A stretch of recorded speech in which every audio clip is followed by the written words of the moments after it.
So welcome, everybody. I'm Marion Treese, the Director of Operations for PBNSG. And I'd like to thank all of our attendees. We have quite a few here today. This was great. Whether this is your first PBNSG event or you are a returning member, welcome all. And I'd also like to recognize others on our PBNSG team. We have Paul Chatlin, founder of PBNSG, and I'll let him, he's going to speak in just a minute. We have Brett Nyquist, Director of Technology, and Megan Burt, Director of Support Groups.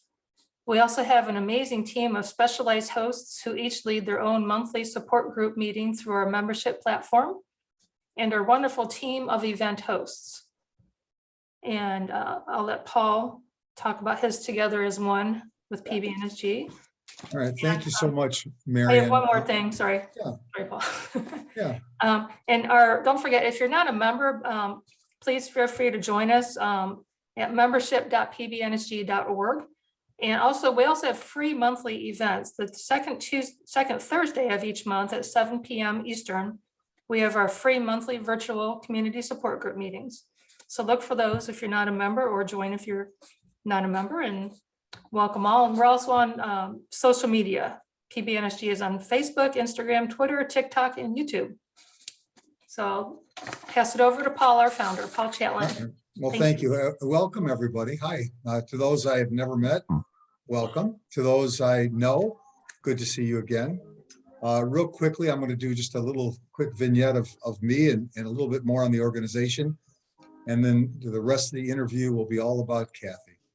So my story is a quick one. It's been about 10 years that I was on a gurney being wheeled in for bypass surgery.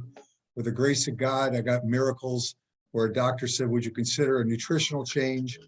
While I was on the gurney, all prepped up, ready for bypass. And I didn't know what nutrition was, but I said yes. Why? Because my dad and his brothers died in their 50s. I was in my 50s and I have 3 sons. So I needed to change the direction of my family. But little did I know what it would mean, because it's a true lifestyle change, and it has been and continues to be for me. But I could tell you 10 years later, when my cholesterol was at a high point of 347, today it's at 88. And I've lost 75 pounds and I've kept it off. And I made a promise that I wanted to give something back and serve the rest of my life, because I couldn't believe it was just the food that made me so ill. I literally could not take more than 7 steps when it was determined I needed bypass surgery. So PBNSG was invented. I came up with the idea, and the whole idea was to give people a platform to understand the benefits of nutrition before pills and procedures. We spent 8 years doing live meetings. The last almost 2.5, 3 years has been unfortunately virtual, but it kind of not unfortunate, because I always wanted the world to know the benefits of this nutrition. And this Zoom allows us to, expand globally. So I'm excited about that. I'm blessed with a great group of people. And the major, as Marion mentioned, the major areas of interest of PBNSG is nutritional education through speaker events, culinary events, and specialized support groups. And in about 3 weeks from now, we'll be introducing something brand new, a kind of a 4th pillar of who we are. I can't announce it today, but you're going to be seeing some marketing clips on it. And I hope that it might meet some of the important needs that people have during these times. To become a member, all you have to do is go to www.pbnsg.org. And the cost is a $20 each month. And you could take on every of our almost 20 specialized groups, every culinary event, and every speaker event. And we have plenty of them, and we're lined up for all of 2022 into 23. Without further ado, my friend Cathy is simply somebody who I have been following for a very long time. She's a food editor at VEGWORLD. She's a certified plant-based nutrition. She's certified from Colin Campbell's his nutritional studies at Cornell. My apologies. She trained at, by the way, Cathy, is it Ruby? That's how they pronounce it. At Rouxbe Cooking School. She's a member of PCRM, life instructor. She is a kind, thoughtful, good person. The cookbook that I'm going to show everybody here, what do you like better? This face or this face? I like this face. It is, I've been lucky enough. We have all these culinary experts and, I get to preview these cookbooks. Now, you could go back and look at every single replay we've ever done, every interview I've done. I have never seen a more comprehensive, beautiful book than this one. And it's not because Cathy's here a little bit, but it's because it's the truth. You are going to love this cookbook. So the plan here is for me to ask some general questions. Everybody will have a chance to go into the chat box and ask questions along the way. We are going to keep this open. It could last 30 minutes, 45 or 60 minutes. The most important thing is that we listen to Cathy. She will teach us a lot today, not only about cooking, but the mental side of cooking, which is something that, 10 years into it, I still struggle at. So let's start. Cathy, is there anything else you'd like to add before we start some questions? Not really. Only just to say, like you, Paul, and thank you for that intro.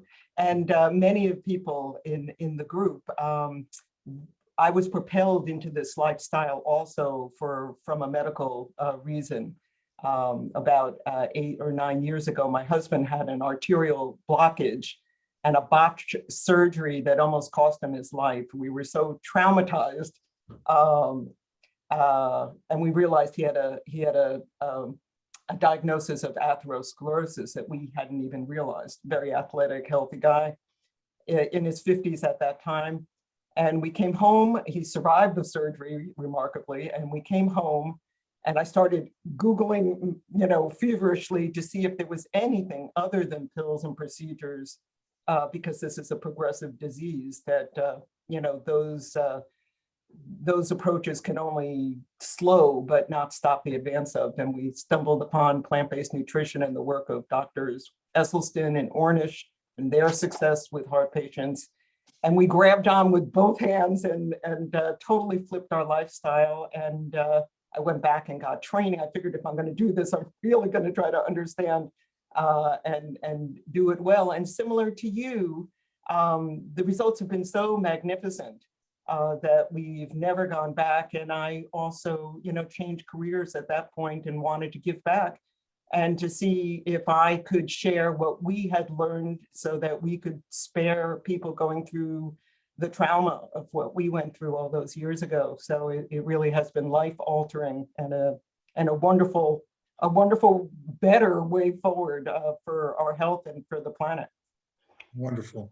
Well, thank you. And again, at the very end, Marion's going to go through all the questions. So you could keep bringing the questions to us and we'll get them all answered.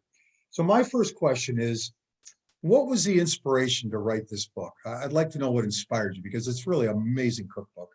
Oh, well, I'd been amassing, so to give everybody a little bit of a background, I'd spent years living in Italy. My husband's from Florence. And when I lived there, I was so, as a young woman, I was so blown away by the beautiful culture surrounding home cooking that existed in many, many countries, but this was my exposure through Italy to what they called la casa casalinga, cooking, la cucina casalinga, which was just based on local, fresh produce, beautiful recipes that were hundreds of years old. It was just a long tradition, and everything in our family and among our friends centered around the kitchen. All our socializing was always around food and around what happens, the magic that happens in the kitchen. And it so inspired me that when we later, years later, back in the States, had this happen to us and our whole lifestyle changed, I really want to take that further and explore the beautiful agrarian traditions all across the globe, these wonderful flavor profiles that were developed by peasant cultures founded on plants, and tweak those recipes to be less inflammatory, healthier, all plant-based, no oils, no salt, no refined sugars and flours, but beautiful seasonings and local produce that now are available to us here, because the world is knit so much more closely. So after doing recipes for myself and amassing quite a number, I realized, it was time. During COVID, gave me the space because I had been personal chefing for other people. But I paused then because we were all in quarantine, and started writing a cookbook. And luckily, I was very blessed that Rizzoli picked it up, and here we are, a year and a half later, that it's available for all of you to share everything I've learned and make everybody's lives more joyful in the kitchen. Well, wonderful. Hey, just I'm curious, how does one purchase that book today? It's being distributed by Penguin, Random House Penguin. So it's got a wide distribution. You can get it on Amazon, of course, and on my website and at Rizzoli's website. If you just type in my name, it will bring up links to all the online vendors and any local bookstore. If you go in and request it, they can easily get it because it's just through that distribution. It's available everywhere. All right. Well, all right. So my next question is, how do beginners set up their kitchen for success and save time in making meals? Well, there are, so cooking plant-based, there are a couple of things going on. There are some simple tools and gadgetry to make one's life a little bit faster and better. I would recommend things like a good food processor, a small blender, high-speed blender. It doesn't have to be a Vitamix. It just has to be powerful enough to make sauces and get a certain texture, because there are a lot of simple sauces that one can make and use in a million different ways, just out of vegetables, and I can go into that a little bit more. Another thing that I have that I use, every week and probably more than once a week is I invested in a pot that's from Mongolia, but they're all over Central Asia. They have these stacked, they're almost like bamboo steamers, but they're made out of stainless. And mine is 6 layers tall, 5 or 6 layers tall, where you can steam many different things simultaneously. And you can save quite a bit of time there when you're steaming greens or broccoli, cauliflower, asparagus, whatever, green beans. And you can, and then you can salvage the what's called the pot liquor, the water that all those veggies have steamed, and you can use that for your vegetable broth when you're sauteing or doing stir fries or chilies or other types of dishes. Okay. Yeah, those are 3 basic tools. A good chef knife. You don't need a lot. You don't need an air fryer if you don't want one. I don't have one. You don't need instant pots, unless you want one, and then you could do it. I like to play with my food and tinker and taste as I go. So that's my approach. There are a lot of very simple, fast things that people can make in their kitchens, beans and greens, and I make a very simple soy probiotic yogurt, which is in the cookbook, which is delicious. And I use that. It's really beneficial for our gut because it's a probiotic. And it's just simply made with probiotics and soy milk. It's very, very simple. And over 8 hours, it cultures very slowly, and you get a very thick, rich Greek-style yogurt, which is delicious. And I use it in dressings and sauces and baked goods and pie crusts, and so you learn how to repurpose a lot of things to make one's life easier, save time. All right. Can you share with everybody the basic ingredients somebody should have in everybody's kitchen? Yeah, I mean, the closer you can get to the fruit of the vine, and the veggies of the earth, that's really where health resides. So I have stocks of whole grains, beans of every variety. I would encourage everybody to explore the ethnic markets wherever you live. If you have access to a Latino market or an East Asian market, Korean markets, or Middle Eastern, whatever part of the world, South Asian, Indian and Pakistani markets. I live in suburbia, but it's, surrounded by different towns, and there are different immigrant communities not too far away.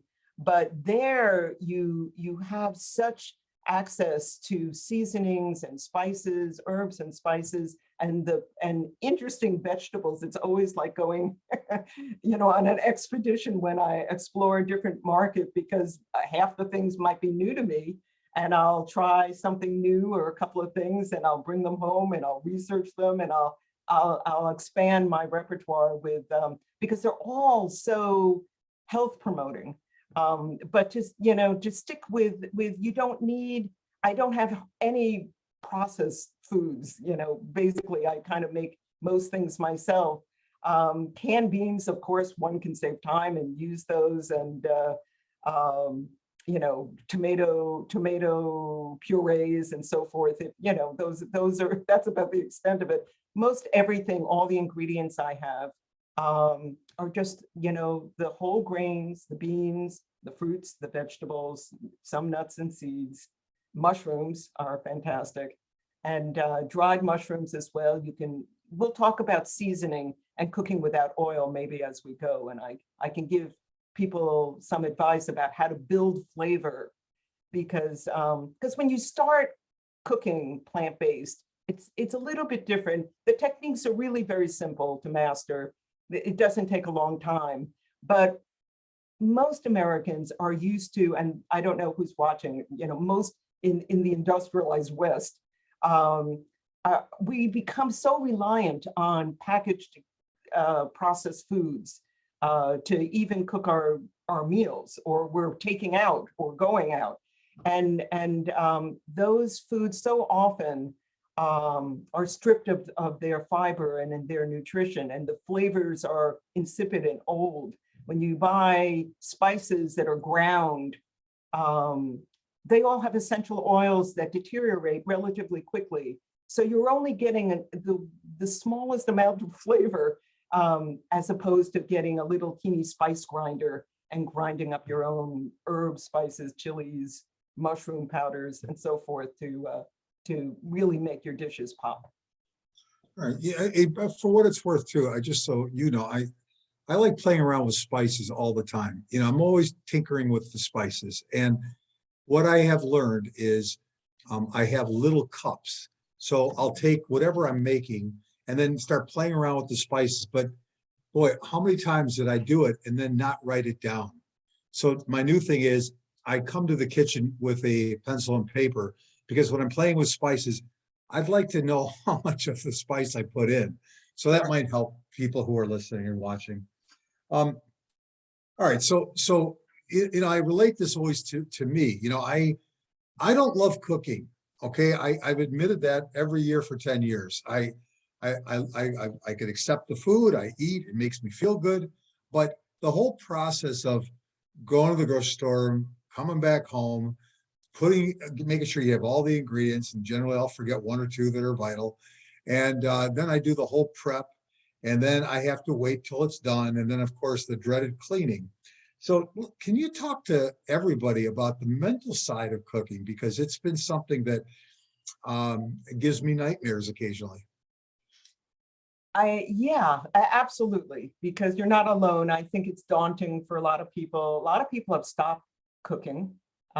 Depending on their age. I know so many millennials that have never really learned to cook. If they live in an urban area, they take out everything multiple times a week. They're pretty much living on that. And if they're in their middle years, oftentimes people, when their kids mature and leave the house, they hang up their aprons and they say, I'm done. I don't want to do this anymore. So why, so I think we have to look at it a little bit differently. First of all, I'll make a couple of suggestions, especially cooking plant-based if you're new to this. and if you're a little unsure of yourself, is get yourself a cooking buddy. We are social animals, and I think we evolved. If you look at traditional societies, in many of them, the cooking is not the purview of the one person slaving away in the kitchen all by themselves, lonely, while everybody else is at their computers or out doing fun things, and they're doing the meal prep. Cooking should be a social activity if you can, if you're able to. I mean, in Michigan, and I don't know where everybody listening to this call is and how close you are to one another, but as a group, if you get together with like-minded people, I would encourage you to find a buddy, even one person, a member of your family, a close friend or whatever, and share some of these activities together, whether it's the shopping or the cooking, kick off your shoes, turn on some music, pour something nice to sip on, and engage one another and make it a party, because I think that's really how we evolved around the fire pit. And in many cultures, cooking was a multi-generational task within the household. And we in our culture have become very isolated, and it gets lonely, and it doesn't have to be that way. So that's on one side. On the other side, I would say, whether you're coming to this beautiful way of cooking from a health perspective, from an environmental perspective, from an ethical perspective in terms of preserving life and protecting animals, whatever route you found, you traveled on to get here, it is rather miraculous if you just step back and think about it, that this way of cooking and eating is so life-affirming that it can reverse chronic diseases that are leading killers, that it can save the planet from its imminent, we're right on the brink of a climate disaster as you listen to the IPCC's reports and the steady rise in temperatures that our poor planet is struggling with, that this way of eating is the solution to these huge existential problems that face our culture at this very moment. And it's a blessing. It's a blessing and it's a gift. And we kind of discredit it. We take it for granted because of conditioning, because we've been marketed to in a million different ways, because we become consumers and not producers, not creative. We don't see it as a craft and an art and a gift. And so I just would like to suggest that if you can step back, telescope back, and see it in a different perspective, for really what it is, and it's just life-giving. And it's an investment, is a way of self-nurturing and nurturing one another, the people that you care most about, and the planet. It gives new meaning to what happens, because I believe that home cooking is really where the rubber meets the road in this whole plant-based approach to healing. If we can't nurture ourselves this way, we're not going to be able to outsource it adequately and find health, not only physical health, but also emotional health, because we've lost so much from a culture of people eating together and the celebration of breaking bread together and sharing what we create. And so my mission, and I may be the only one, but I'm determined to try to reignite or give birth, a new birth, maybe through our plant-based communities, to a beautiful, life-affirming approach to nurturing ourselves that can save us all. Well, we're going to get to questions. I'm going to add one thing for those people who, like me, are just trying to enjoy the cooking experience. One thing I could say that did make a difference is I'm a pretty standard eater in the morning or during the day. I will tell everybody I start my day with 3 bottles of water, and then I sip on a beautiful combination of water with fruit and hibiscus tea. So that's my my liquid for the entire day. And I'm consistent. I have your basic breakfast of a huge kale salad with other greens, and I could throw in cabbage and onions and sesame seed. And I spent a lot of time coming up with a salad dressing that I could make and I could repeat and it tastes good. Or if I feel kind of funky, I'll have a broccoli cauliflower morning. And then maybe during the day, I'll have some oatmeal just to get me through the entire day. Where my creativity is challenged is always on creating a dinner. But that's why we have Cathy in her cookbook. So Marion, if you could maybe, let's start going through some of the questions because we want to make sure that everybody could ask a question and that every question is answered. Okay. Well, the first question, actually not the first question, but the first question I'm gonna answer actually is somebody asked if a replay will be available from this event. And with this being a free event, the replay will be available not to all registrants, but to on our membership page at membership.pbnsg.org. So if you're a member, yes, you will be able to access the recording. If you're not a member, join us. And you can access all of our recordings and all of our events. And back to the questions for Cathy. The first one, someone asks, does it matter when using the oven, whether you're using glass pans or other bakeware? Somebody's saying that she read once that glass needs a lower temperature for a longer time, or does that matter? Or do you have any insight as far as what type of pan to use in the oven? Yeah, I guess I would have to ask what are you making? So for example, one of the things I do regularly is I roast cherry tomatoes and mini peppers, and it concentrates their flavor. And then I use those ingredients in a million different ways and different things. And for that, I just have a big baking sheet made out of stainless that I line with parchment and roast vegetables in. I use plenty of Pyrex, and Pyrex is great when you're making baked sweetbreads and baked gratins and that kind of thing. You don't need oil, you don't need parchment, because the food will, even without oil, will release from the glass cookware. I have read that as well. I think that's standard. In the cookbook itself, where I am using Pyrex, those temperatures are the temperatures that work for that particular dish. I have read that as well, that if you're, comparing a stainless, baking pan to a glass one, that you would lower the temperature or increase the time. I haven't really, focused on that much, and it hasn't been an obstacle. So I can't say it makes a great deal of difference for the foods that I've experimented with. So I don't think it's all that critical. I use stainless cookware for the most part, and it's also useful to have if you like to do crepes and pancakes and flatbreads and that sort of thing, to have a good quality nonstick pan that you can use oil-free so that it releases.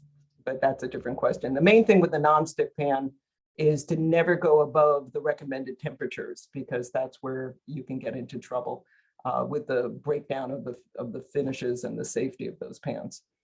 So just to respect the manufacturer's directions there. Thank you. I didn't realize that about the temperature with the nonstick. That's good to know. Thank you. Another question, I'll just read the question as it's typed. Any insight on cooking at altitude? And is it typical for plant-based baking products to be never fully cooked? I always feel like baked items never get done and are always a little doughy, no matter how long I cook them in the recipe. I live more or less at sea level. So the recipes to date that I've developed sort of work at this altitude, but it is true that if you live in Denver or, in a mountainous area, that you would need if you're making breads or other baked goods, that you would need to make those adjustments because the altitude, the air pressures does make a difference. And there are formulas to kind of do translations for that. I don't know why your baked goods are coming out doughy. I would say rather than the oven or the temperature, I mean, it could be that they're undercooked, but it more likely might be the ingredients that are, you know, in whatever it is that you're referring to. And so, you know, I guess I would need to diagnose that. I'd need to know a little bit more, you know, if it's muffins or, you know, what you're using instead of eggs or instead of butter or dairy and that sort of thing. It's possible that the proportions are not right, or there are alternative ingredients to reduce that, but that shouldn't be necessary to have to put up with that. Okay, thank you. I would just like to say from personal experience, I had that issue when I first started baking plant-based with my flax eggs. I had to learn to bake with those differently. Okay, the next one, is your book available in Kindle or ebook format? It's coming. It's part of the contract. I have that question actually out to the publisher, so I wish I could give you specifics, but I believe it's in the works, and I just don't know the timing of that. But at some point, if I do get an answer to that, I would put it on one of my newsletters. So you could always go to my website, sign up for the newsletter, and every month I send out recipes. You know, these are recipes after the cookbook, the newer things, or other news of events and that kind of thing. But that's something I would share once I know the answer. Okay, thank you. And would you please share your website for people to go? Yeah, it's Cathys kitchenprescription.com.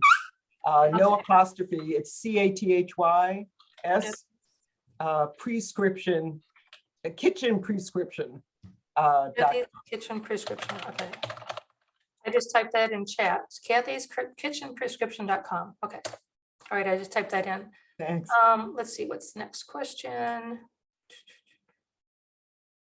I already got that. Somebody's saying that they've thrown away so much food because the taste was awful.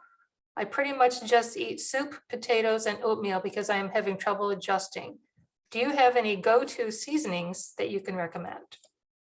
Yeah, wow, that's unfortunate. So if you were to see my kitchen, I mean, I've been doing this for a little while, but it's like bursting from the seams with, you know, herbs and spices, because not only are they so nutritionally potent, but that's so much flavor, you know, they can add to a dish. So let me just stop for a second and talk, just give you a couple of tips about how to build flavor when you're cooking plant-based without oil, which is a conveyor of flavor through a dish traditionally, without salt and without sweeteners, refined sweeteners.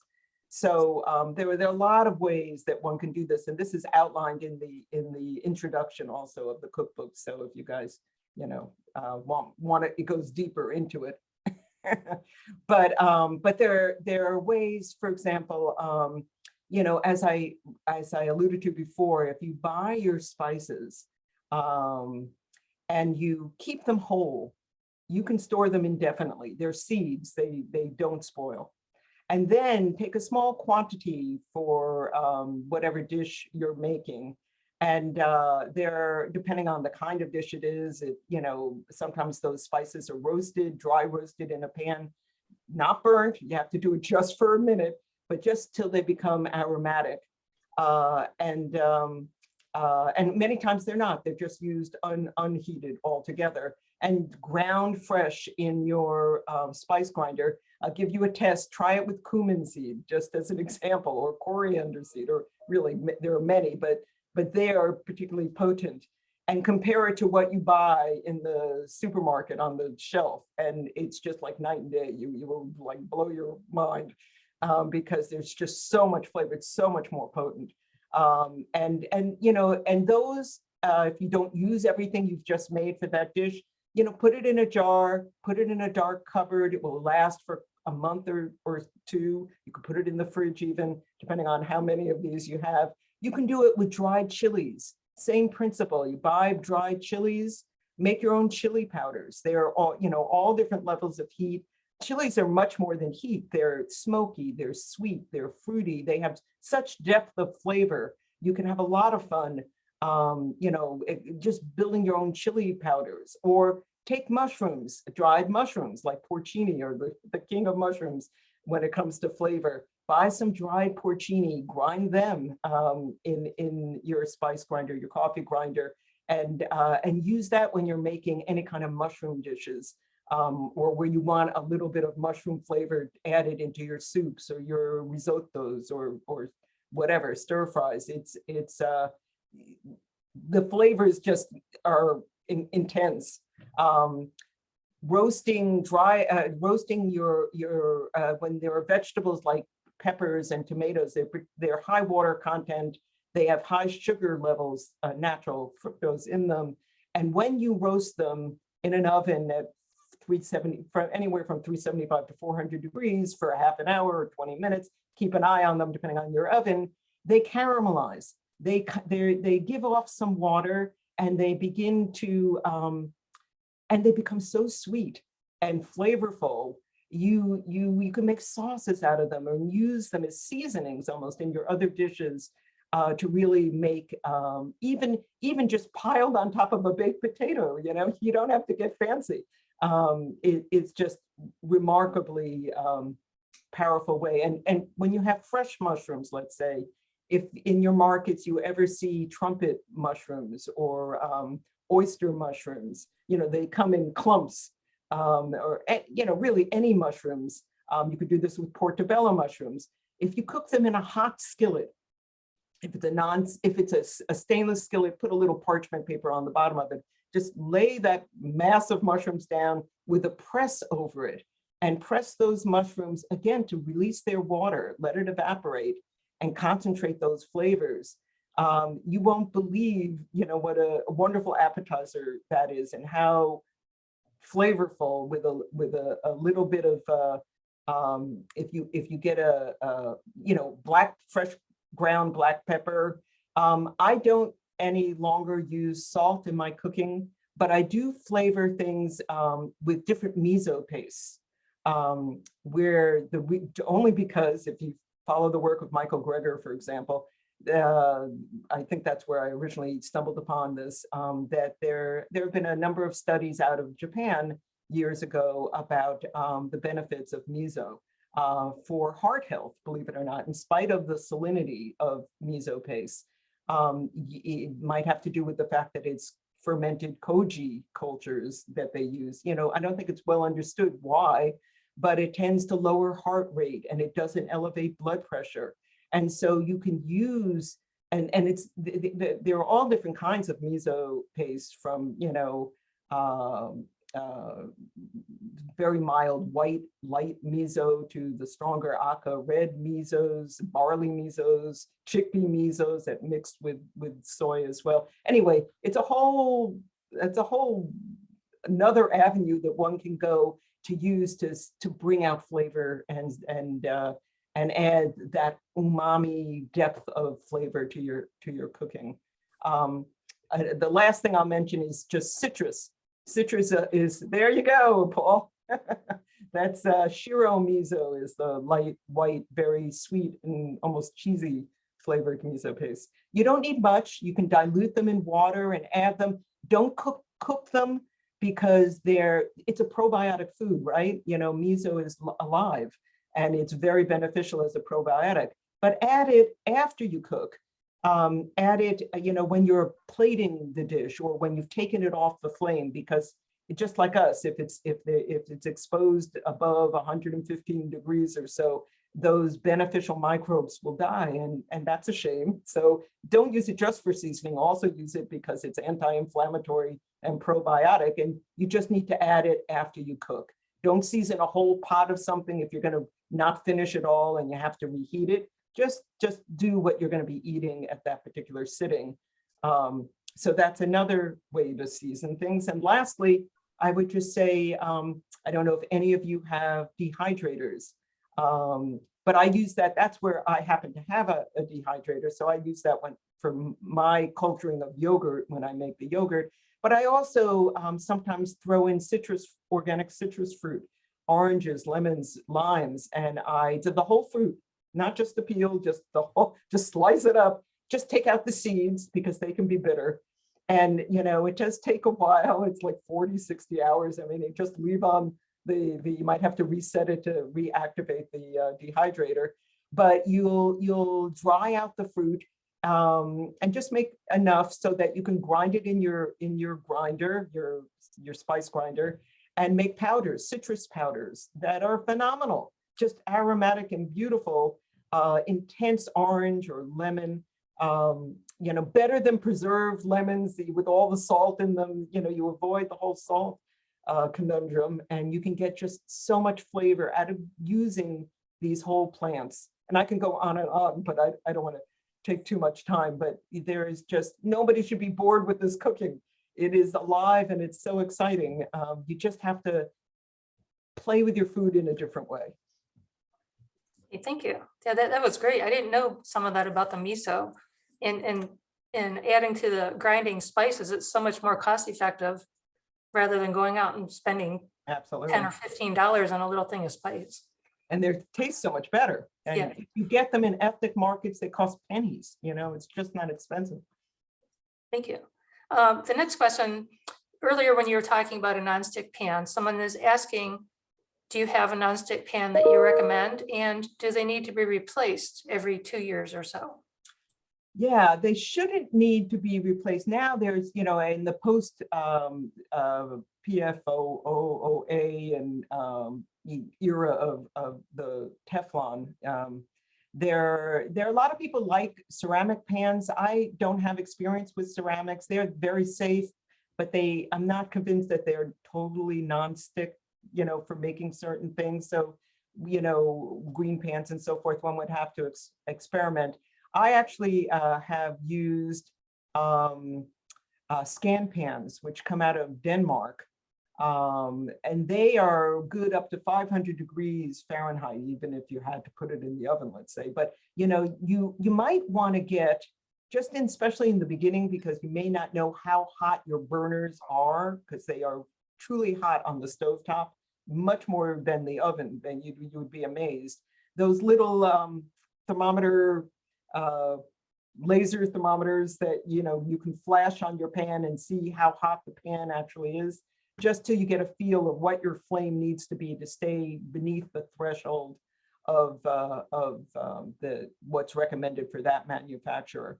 I just read an article, and I'm afraid for this call I didn't make a mental note, but there is a company that came, and there was some testing with a brand new finish for nonstick that was supposed to be very, very safe.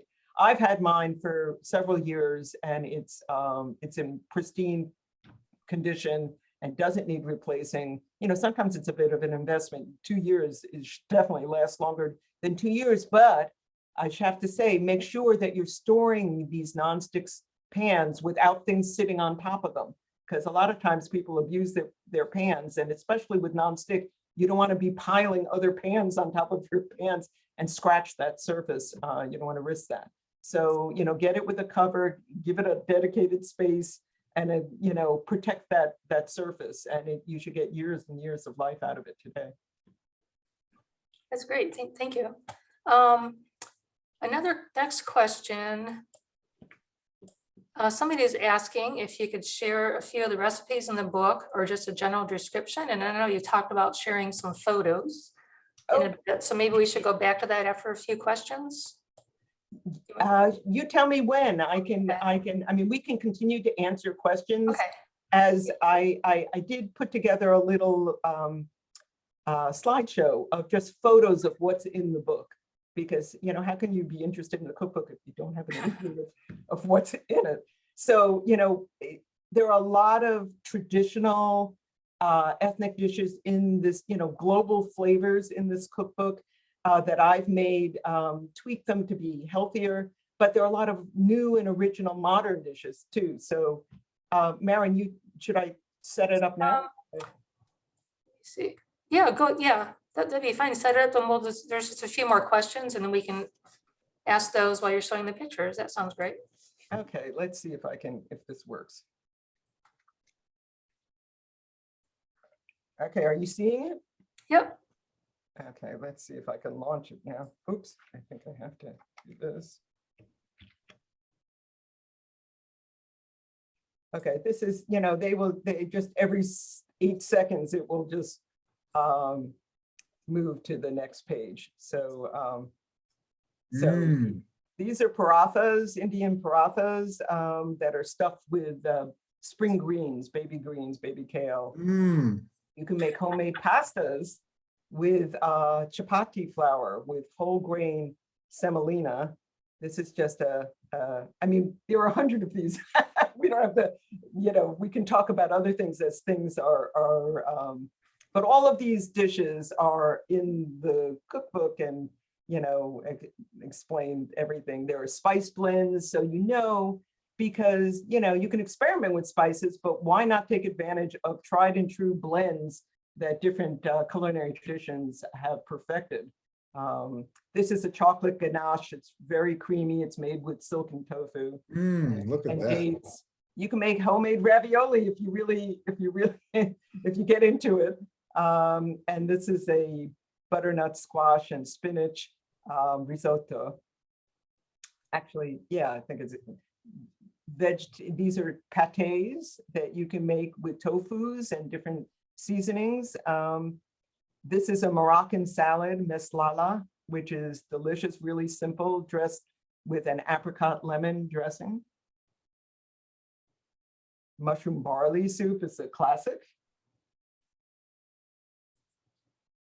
And these are Scottish scones, oat scones that are full of fruit, and very tasty. And this is a nicer Newton, for your little ones, or a tea time for you, just to have a sweet treat. This is a rustic apple and pear tart with raisins. And you can shape this in different ways. And this is tzatziki made with the soy yogurt that I was talking about, and noodles, a Nordic salad with raw beets, and apple and watercress. And here's another sweet. This is with crema. It's like a custard with apricots and cherries and grapes. These are my granola bars. This was a one made with cacao and cranberries, but you could use other fruits. You can make gnocchi, which is really fun to do. You can have a gnocchi party and do it with other folks. Oatmeal raisin cookies. So anyway, Marion, why don't we continue with questions, and people can ask questions about the food if they want. Now, if somebody goes to the website to purchase your book, is there like a preview, like a sneak peek or anything of recipe names or an index or anything? I should probably add that to my website. I haven't done that.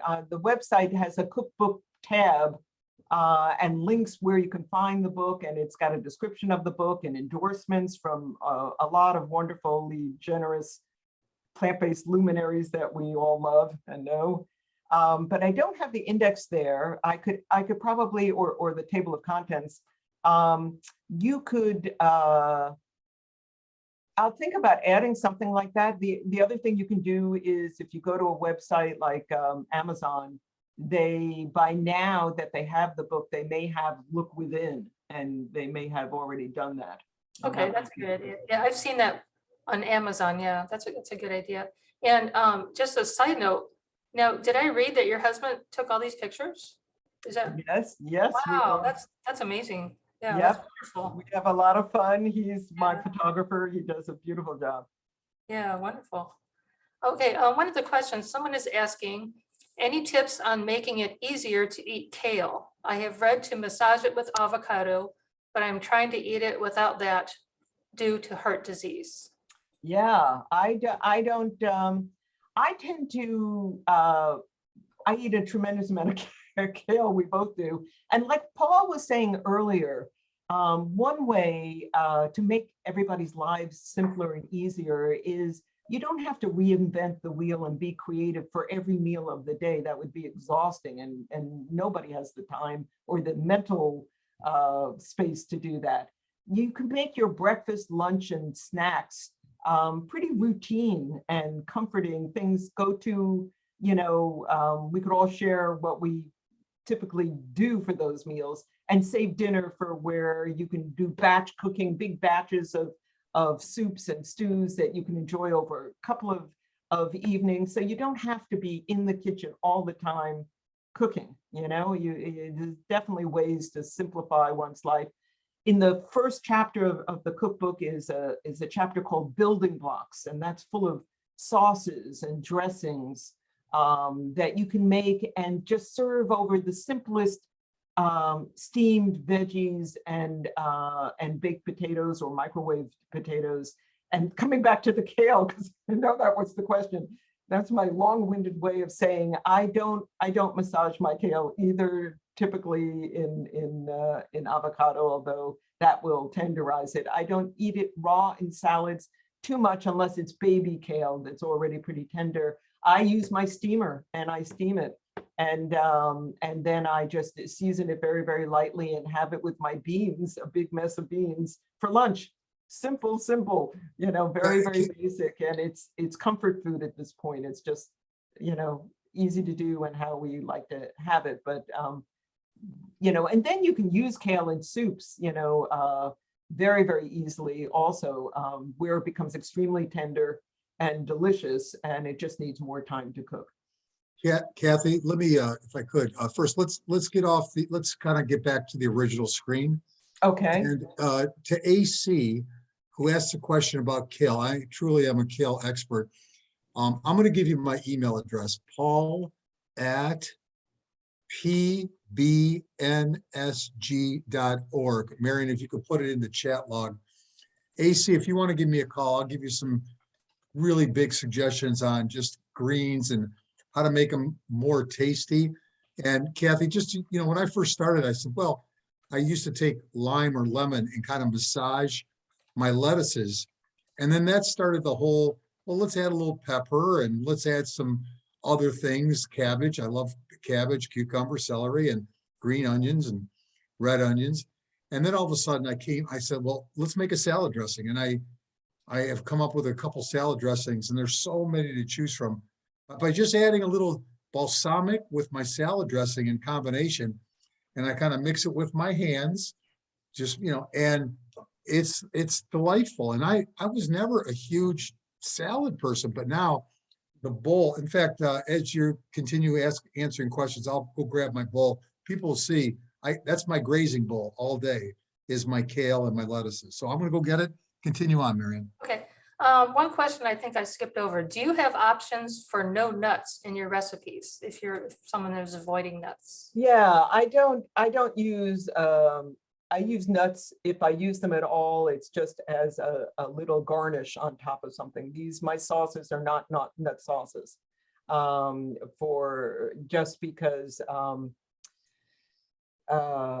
too many nuts can be inflammatory, and if we're looking, and also very caloric. So for the white sauces that I have, variety of different sauces, they are either yogurt based or plant milk based or tofu based, but they're not nut based. Okay, that's great. And by the way, AC, one last thing. As a heart patient that I am, I stay away from, other than a handful of walnuts, and I do add some sesame seeds, but avocado is the one fruit that I just stay clear of. Unfortunately, I used to love guacamole, but it doesn't love me being a heart patient, just FYI. Another question, someone is asking where to find or purchase seeds. Well, I guess it depends what kind of seeds we're talking about. Yeah, Flax seeds, I buy in enormous, there are online vendors that I might get, 10 pounds of flax seeds, which we grind daily and use that in our snack with with fruits. I have frozen fruits, blueberries and cherries and flaxseed and some spices, and that's our afternoon snack. So that's what we do at that 3 o'clock, 4 o'clock, in between lunch and dinner to keep us energized. And a way for us to daily get flaxseed, which is really beneficial. But there are a lot of other seeds, sesame seeds. It depends, poppy seeds. They're just, if you go to an Indian, South Asian grocer or any of these ethnic grocers, you'll find many, many seeds. They're all available online as well, if you don't find what you're looking for. But I guess chia seeds, depends what you're referring to. Okay, thank you. Do you have salad dressing recipes that include miso, or is the miso just in your sauces? Yeah, no, I use miso. Not in everything, but and again, it's an individual choice. Almost all the recipes that instead of using salt, if they're a savory dish, and I might suggest one of the misos depending on what seems to work best with that dish. And it's always to taste. It's always only as little or as much as you need to bring out flavors and dimensions so that it's satisfying, because it's a healthy way to season, in moderation. You don't want it to be the dominant flavor. It's a note in the whole amalgam of seasonings in a dish. In the building blocks first chapter, there are different dressings. For my salads, my go-to dressing at this point is a ranch dressing that I make with the yogurt, which takes minutes, with nutritional yeast, a little bit of miso, a little bit of granulated onion and garlic, nutritional yeast, pepper. That might cover it. And you can do variations on the theme, but it's creamy, it's satisfying, and it's a way to get probiotic, the cultured yogurt, which is so beneficial for the gut. And we have that almost daily. So that's, there are other dressings in there too, but that's a popular one here. Okay, thank you. Someone is asking, how is your husband doing now after going plant-based, and how many years have you and your husband been plant-based?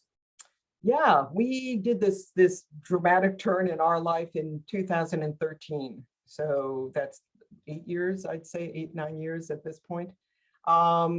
His body was on fire. He had not only a blocked artery, but he had a lot of inflammation going on, unbeknownst to us, but we realized soon after. And everything just, like for so many people, blood pressure, cholesterol, blood sugars, all of those measurements just went down to nil, and he's doing wonderful, wonderfully.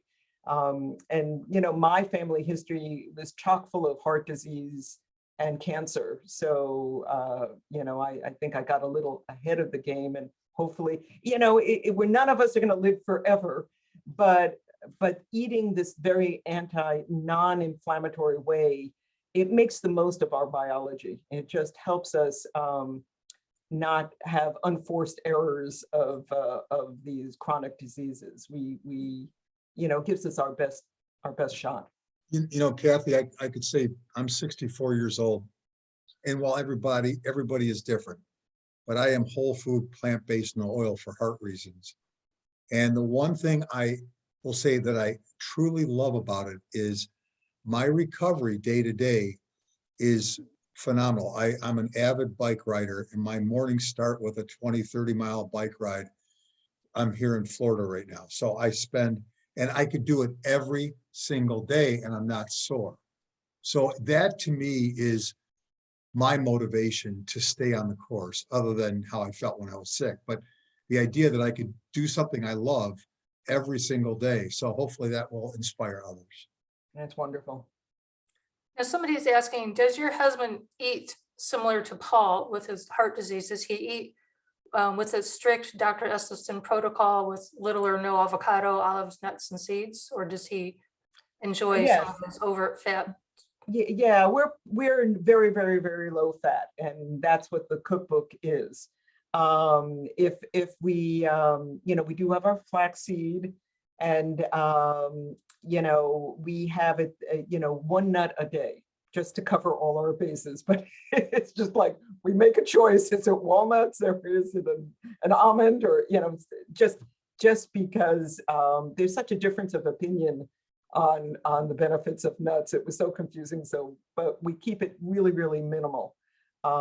Just because to keep that balance of omega-3s and omega-6s, so that it's in favor of the omega-3s.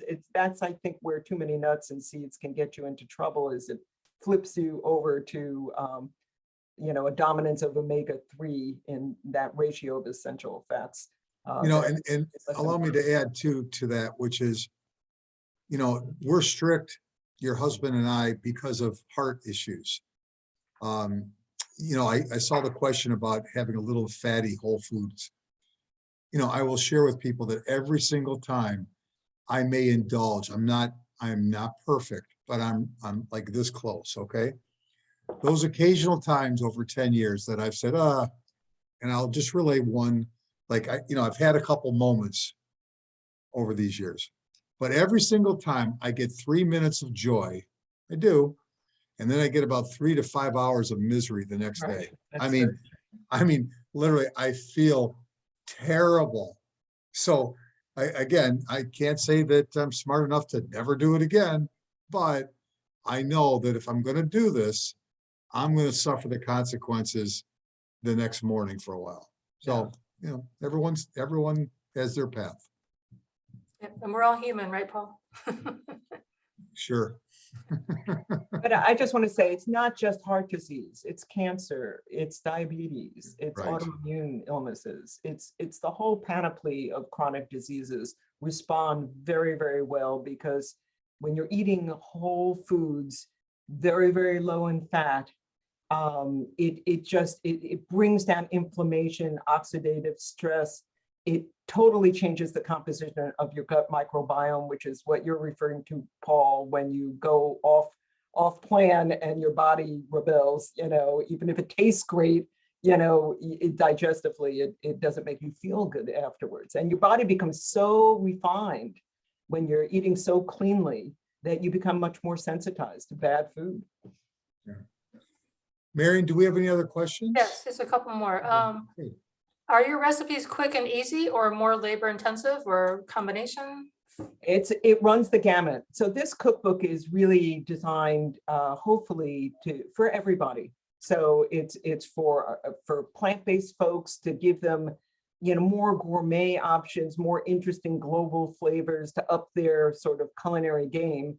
It's for omnivores that are used to a certain sort of cuisine and, need to be really stimulated and interested in, if they're going to be trying to incorporate more plant-based dishes into their routines. Some dishes are very straightforward and simple and not too lengthy, but this is not a cookbook of 5 minutes in the cooking and you're done. The whole point of this is to rediscover and hopefully to fan the little flame of creativity and joy that can come through cooking, the home cooking, which always takes a little bit of time.